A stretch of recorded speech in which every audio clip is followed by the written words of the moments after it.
ஓம் விக்னேஸ்வரா போற்றி, ஓம் நவக்கிரகங்களை போற்றி. கன்னிராசி நேயர்களுக்கு வணக்கம். கன்னிராசிக்கு மகாலட்சுமி தாயோட அனுக்கிரகம் இருக்குது. பொதுவாகவே மகாலட்சுமி தாயோட அனுக்கிரகம் பெற்ற ராசிகளில் கன்னிராசி ஒன்று. மகாலட்சுமி அனுக்கிரகம் பெற்ற ராசிகள் மொத்தம் 5: மேசம், ரிஷபம், மிதுனம், கன்னி, துலாம். இதில் கன்னிராசியை பற்றி இந்த வீடியோவில் பார்க்க போகிறோம்.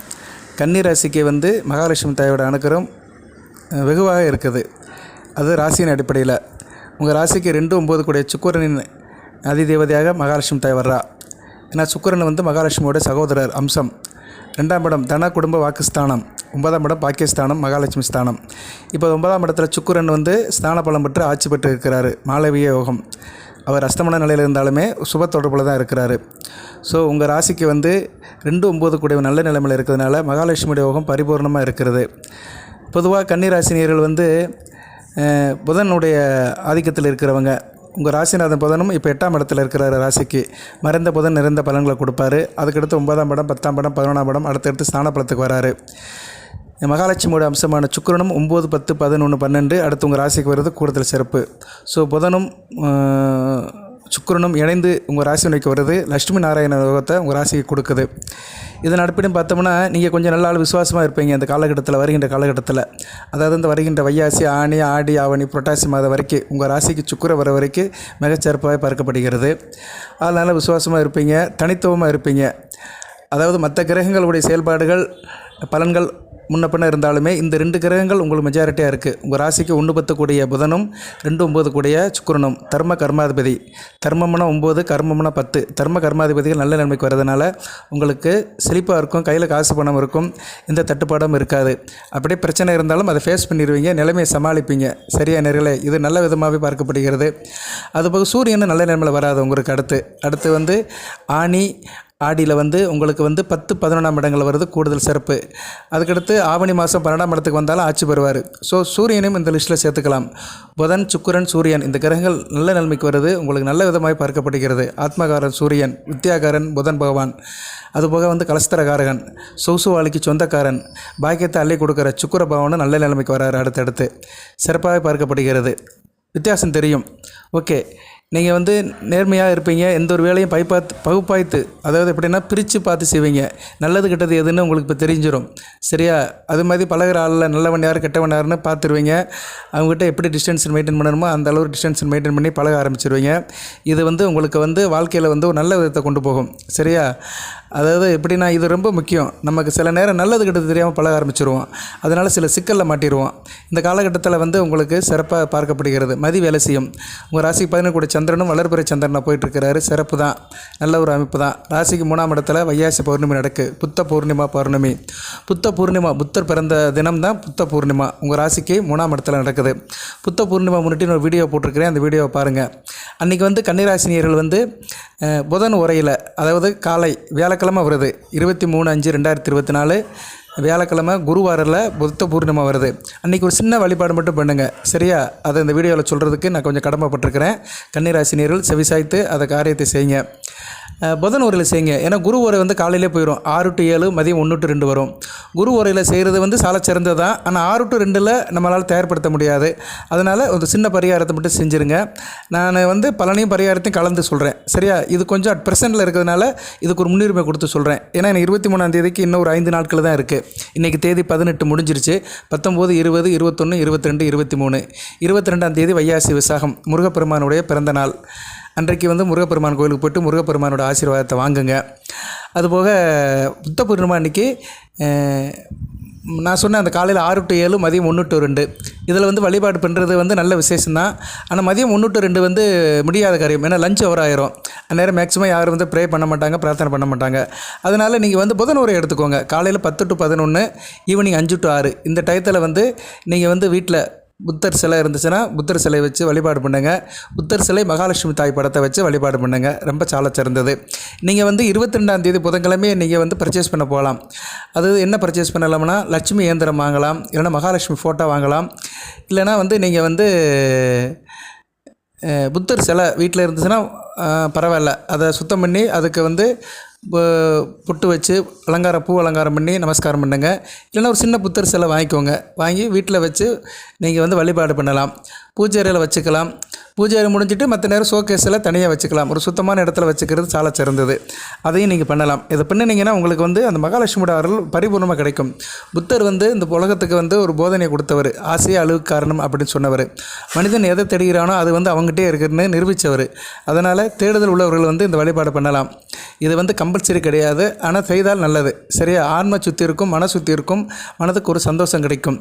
அதை வந்து நம்ம ஒரு நல்ல விஷயத்தை வந்து நம்ம ப்ராக்டிஸ் பண்ண நம்மளை சுற்றி ஒரு நேர்மறை சிந்தனையில் வரும், நேர்மறை வளையும் நமக்கு கிடைக்கும். புத்த பெருமானை நீங்கள் வழங்குறது நல்ல அமைப்பு தான்.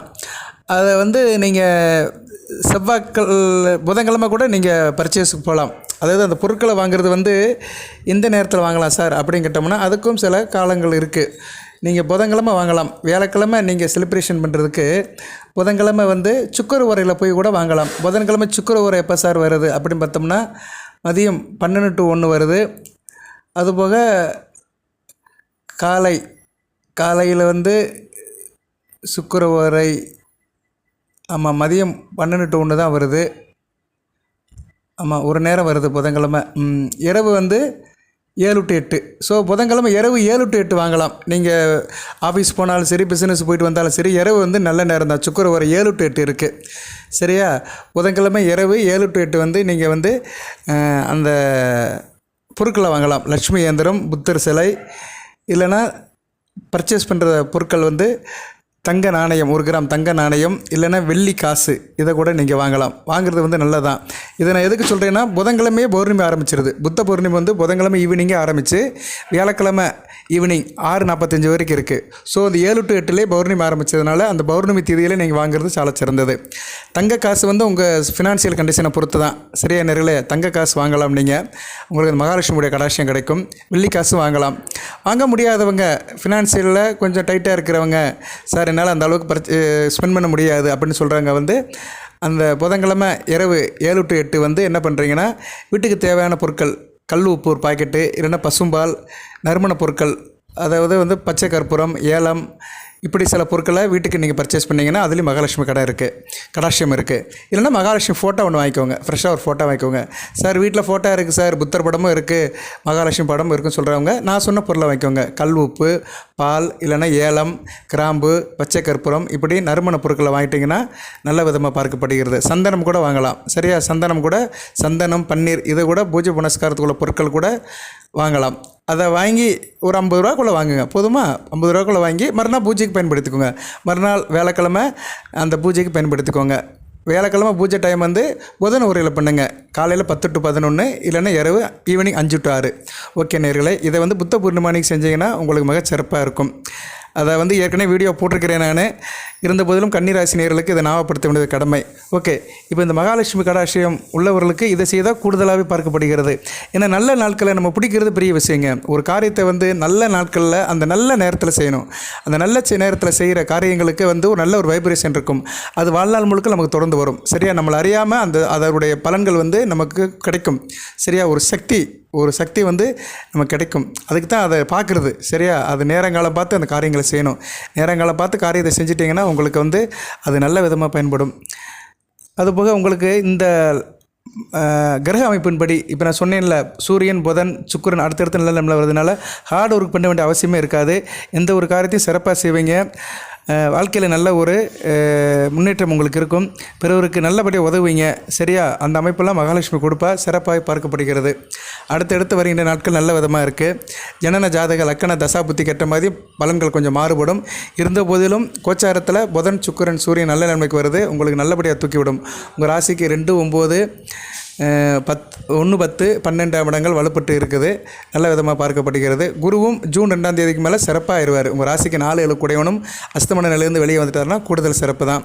நன்றி நேர்களே. நான் சொன்ன அந்த சின்ன ஒரு வழிபாடை பண்ணுங்கள். அந்த பரிகாரத்தையும் பண்ணுங்கள். பரிகாரம்னு இல்லை, நீங்கள் பர்ச்சேஸ் பண்ணி அதை வந்து பூஜையில் வைக்க போகிறீங்க, அவ்வளோதான்.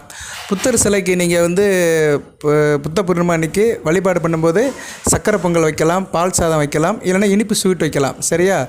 அதை நீங்கள் வந்து உங்கள் வீட்டில் செய்யுங்க. வீட்டில் ப்ரிப்பேர் பண்ண முடியலன்னா கடையில் கூட போய் ஸ்வீட் வாங்கிட்டு வந்துடுங்க. ஏதோ உங்களுக்கு பிடிச்ச ஸ்வீட்டு ஒரு 10 ரூபாய்க்கு கூட ஒரு 3 ஸ்வீட் வாங்கி கூட செய்யலாம். பர்பி கூட, தேங்காய் பர்பியோ, இல்லைன்னா 2 லட்டு வாங்கி கூட நீங்கள் புத்த பெருமானுக்கு வந்து ஒரு ஸ்வீட்டை வச்சு அதை நீங்கள் செய்யலாம். மனம் தான் காரணம். நம்ம மனம் வந்து இலகுவாக யதார்த்தமாக இறை அன்போடு இதய சித்தியோடு மனப்பூர்வமாக இதயபூர்வமாக சின்ன காரியம் செஞ்சால் கூட இறைவனை ஏற்றுக்குருவார். பிரம்மாண்டம் பண்ணணும்லாம் அவசியம் இல்லை. உங்களுக்கு பிரம்மாண்டம் பண்ணணும் பெருசாக செய்யணும்னா அதுக்கேற்ற மாதிரி உங்கள் எஸ்டாப்ளிஷ்மெண்ட் நீங்கள் வச்சுக்கலாம். சரியா நேரில் அன்னதானம் பண்ணலாம், தண்ணீர் தானம் பண்ணலாம், மோர் தானம் பண்ணலாம், இப்படி நிறைய இருக்குது. இந்த கோடையில் நீங்கள் எது வேணாலும் பண்ணலாம். அது உங்கள் சௌகரியத்தை பொறுத்து. பட் அந்த டயத்தில் செஞ்சீங்கன்னா அதோடைய எஃபெக்ட் கிடைக்கும் உங்களுக்கு. சரியா? வியாழக்கிழமை புதன் உரையில் செய்யுங்க. காலையில் 10 to 11 இல்லைனா ஈவினிங் 5 to 6. வாழ்த்துக்கள் நேயர்களே. எல்லாம் வல்ல இறைவன் கன்னிராசி நேயர்களுக்கு சில சௌபாகியத்தையும் சில ஐஸ்வர்யத்தையும் சில நன்மைகளையும் கொடுப்பார். அனைத்து வளங்களில் நலங்களைப் பட்டு தேக ஆரோக்கியத்துடன் தீர்க்காலியுடன் நீடூடி வாழ்க, நிறைந்த வளம் பெறுக. புத்த பௌர்ணமிக்கு புத்த பெருமாள் அருள் உங்கள் பரிபூர்ணமாக கிடைக்கட்டும். அனைத்து வளங்களில் நலங்களைப் பற்றி அன்புடன் வாழ வேண்டும். நன்றி நேயர்களே.